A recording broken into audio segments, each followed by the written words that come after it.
Today, the bathroom might just be a place to relax where you wash off the day and reflect on life. But in the 1st century BC, a Roman bathhouse was far more than a place to get clean. It was a steamy stage where gossip mingled with politics, and where flesh and desire played out in full view.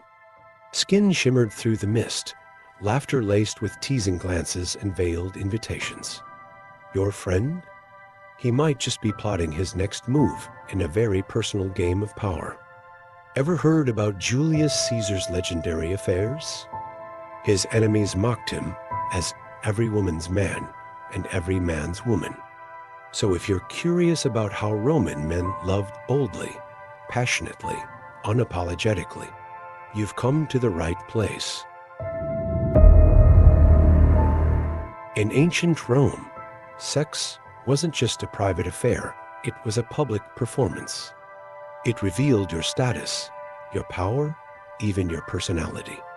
No one cared whether you loved men or women. What truly mattered was, were you on top or on the bottom? Only the active partner was considered a true man. Gender? Irrelevant. This logic made it entirely acceptable for older Roman men to engage with younger male slaves or even sexual slaves. As long as you were the one in control, everything was allowed. In fact, society viewed the act of dominating another as a symbol of power, a display of masculine strength. But flip the roles. If you were the one being penetrated, especially if you were a free man or worse, a Roman citizen, you are seen as having lost your manhood. You became a target of mockery.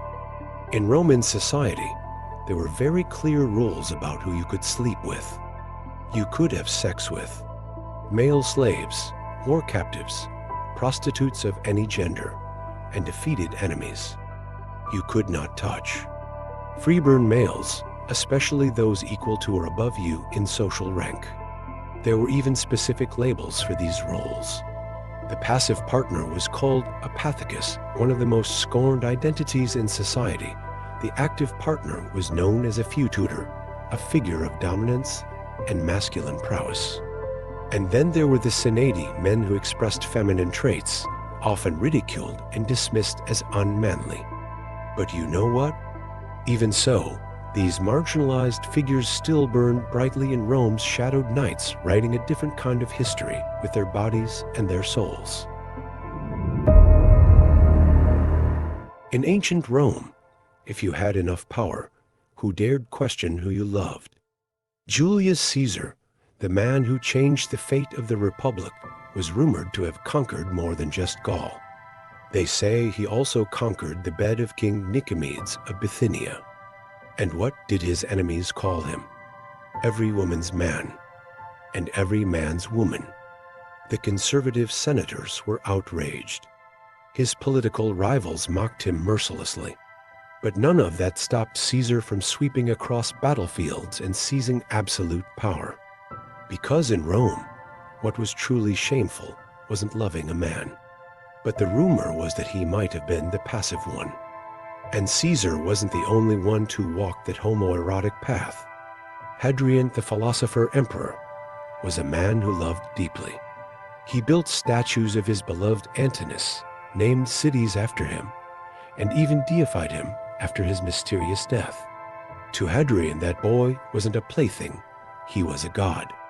Such passion may have been rare, but it was never hidden. Because in Rome, if you had the power, the strength, even love could be carved into stone, proud and eternal. This isn't a modern love story. It's a pact between power and desire.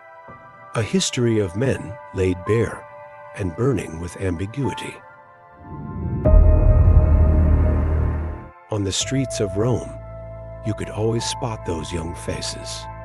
Some were slaves, some were prisoners of war, and some were boys who sold their bodies for their families. Their faces were youthful, yet their eyes had already learned the art of reading people. Because they understood that pleasing a noble could earn them a meal, or even a glimmer of life. But what was the price? It was freedom. It was dignity. It was youth turned into a commodity for trade. These boys, with no names in history, no statues, no songs of praise. Yet their existence sustained the most naked side of the empire. Sex, power, and the brutal reality of class. Perhaps some loved them, but more often, they were just usable and disposable. They warmed the beds of nobles at night, and in the morning, quietly left, leaving behind rumpled sheets and silent shadows. These used bodies are now forgotten, but their souls still whisper in the winds of Rome. We were once needed, we were once embraced, only to be forgotten too soon. You think Roman bathhouses were just for bathing? Wrong. They were the heart of social life, the birthplace of conspiracies, and a marketplace of desire. In these grand bathhouses, all men of Rome, regardless of status or class, sat side by side, completely bare. From senators to slaves, generals to street vendors, bodies and ranks blurred. But desire, it never laid down its arms. In the steam-filled corners, you'd see whispers shared in hushed tones, glances exchanged in silent flirtation, and fingers that accidentally brushed when passing by. This isn't a love story. It's ancient Rome's pleasure exchange, but the set is a bath, a massage bench, and shadows lurking behind marble columns. Some bathhouses even had secret doors and hidden rooms, prepared for guests seeking other services. And this unspoken rule, from young male slaves to aging elites, everyone understood it perfectly, because here, it wasn't just bodies being cleansed. Desires were being released. Those fleeting figures that once passed through the baths may have left no trace in history, but their stories, their breathless sighs, still whisper in every drop of hot water and every curl of steam. Our love once boiled here too. In early Rome, gender was never the focus. What truly determined whether you could love was your social role. But as the empire began to decline and religion rose in power, the tide started to shift. When Christianity was declared the state religion, the once liberated and naked body began to be seen as the root of sin. The men who once kissed in bathhouses and embraced in the dark slowly vanished from poetry. They were erased from frescoes and became something unspeakable and impure. Then came the laws.